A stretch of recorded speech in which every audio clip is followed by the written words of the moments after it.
Design is about making decisions. It's about choices. And the choices that you make define the life that you have. You have to really think holistically. And so our work went from designing what you say and what you look like to designing what you do and who you are.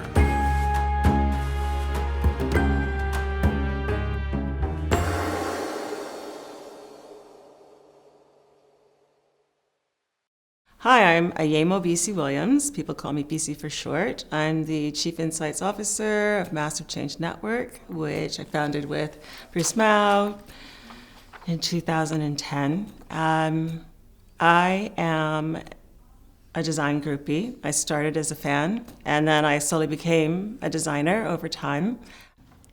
And I'm Bruce Mau. I'm a designer. I started as a graphic designer about, I think, 35 years ago, something like that. And I've been evolving that ever since. And now I've just taken all the kind of modifiers off it. I'm just a designer. Looking back over your career journey, how has your understanding of yourself as a designer changed? The more work that I do, the more that I learn, the more that I understand, and the better that I can contribute. So I didn't start as a designer. I started as a journalist.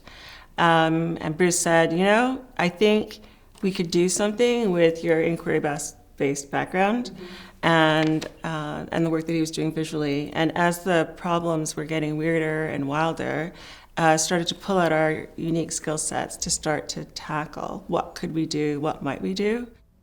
In my case, I started as a graphic designer, but I didn't really know the rules. And I only went to college for about 18 months. And so I didn't know what the boundaries were. And from the very beginning, I thought about the problem in an unbounded way, to say, what should the solution be? Not what is the graphic design solution, but what should the solution be?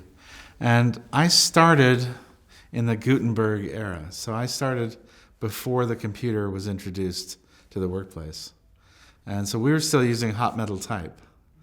And I saw what happened when the computer happened, that it wiped out the whole culture of typography and replaced it with a new set of possibilities. And more people became designers because now everyone was choosing fonts and designing their pages.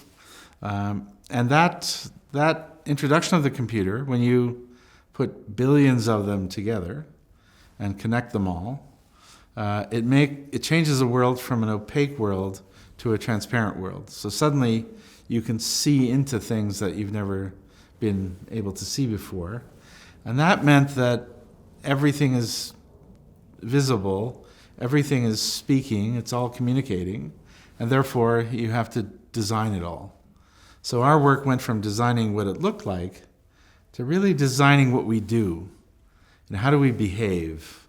What things are we actually doing? And what's the story that we're telling in doing those things? How have formal education and lived experience shaped the designer you've become?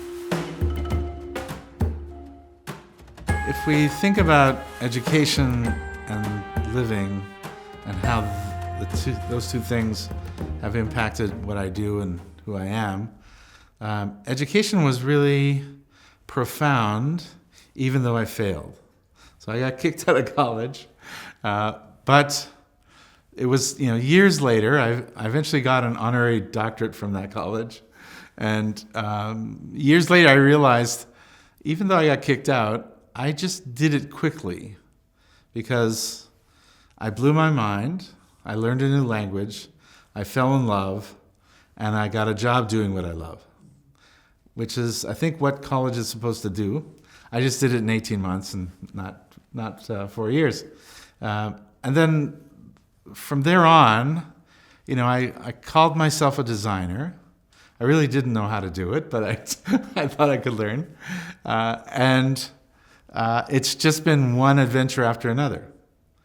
And so when I think about how education has informed my life, I was very formal and I believed everything that I was taught in university and I followed a prescribed path, even though I found it really, really itchy. And then I thought, I'm going to question it. So I basically just blew off all orthodoxy, all dogma. But I do respect the disciplines, but for me, it's like I just traverse every field, every hill. I look in, and I'm not afraid to ask the questions. And I'm not afraid to sort of give my 2 cents about it, but at the same time, it's grounded in respect, history, and research. What collaboration fundamentally shifted the way you think about design? Guatemala, for me, was the most profound project that we worked on. I was only there from the beginning. Bruce got a call from the Ministry of Education. Our children have lost the ability to dream. Can you help? And Bruce was working on a big exhibition, and we were about to go on holidays, and there were 5 days left. And we're like, hey, what are you doing in the next 5 days? Let's go to Guatemala. And they were in the process of redesigning their country. And I was like, this is so exciting. And I said, you guys are so lucky. You get to do this incredible thing, and like nothing's happening in our country. It's so slow and boring. And they said, I would have given my whole childhood to have your nothing's happening, safe and boring. And I realized at that moment, it flipped my whole entire worldview, maybe rediscover my gratitude, and actually approach the world much more humbly. It was very life-changing on so many aspects. Design doesn't just reflect our world, it shapes it.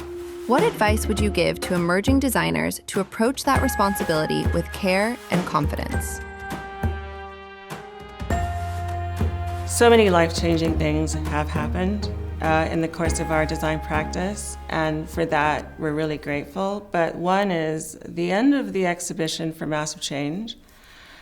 Bruce was presenting the show to some students and talked about the historian Arnold Toynbee, saying that the practical objective of the 20th century was to think about lifting life as a practical objective.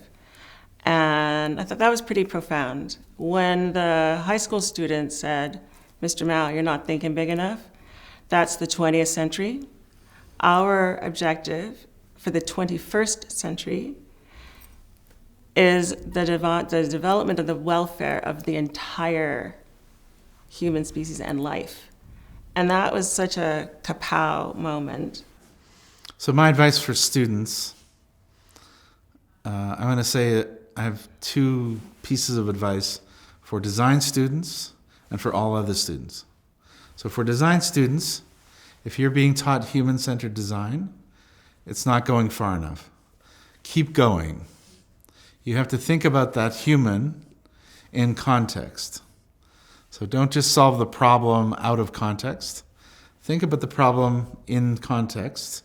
So you have to design for the human, for their family, their organization, their business, their culture. So think about them in the context of the social context, and then extend beyond that naturally to the ecology, because we can't have a thriving citizen in a toxic ecology.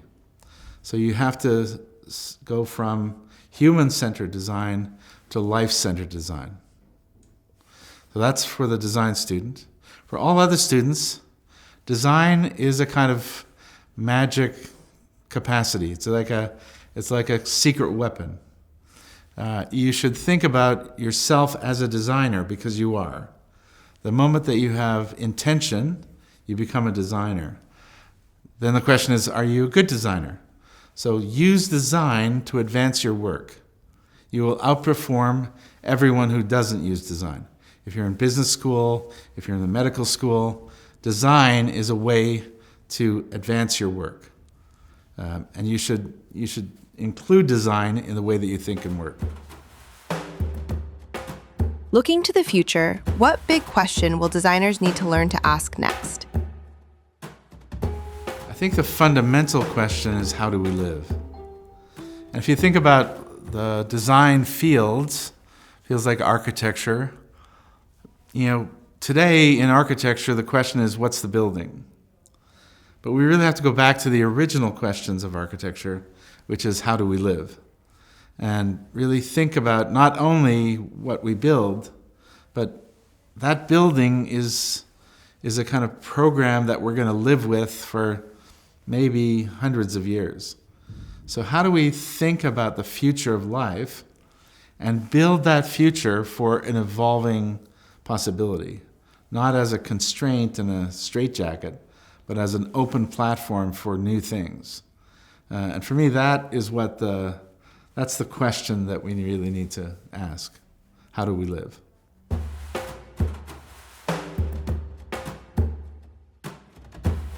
You got everything you need.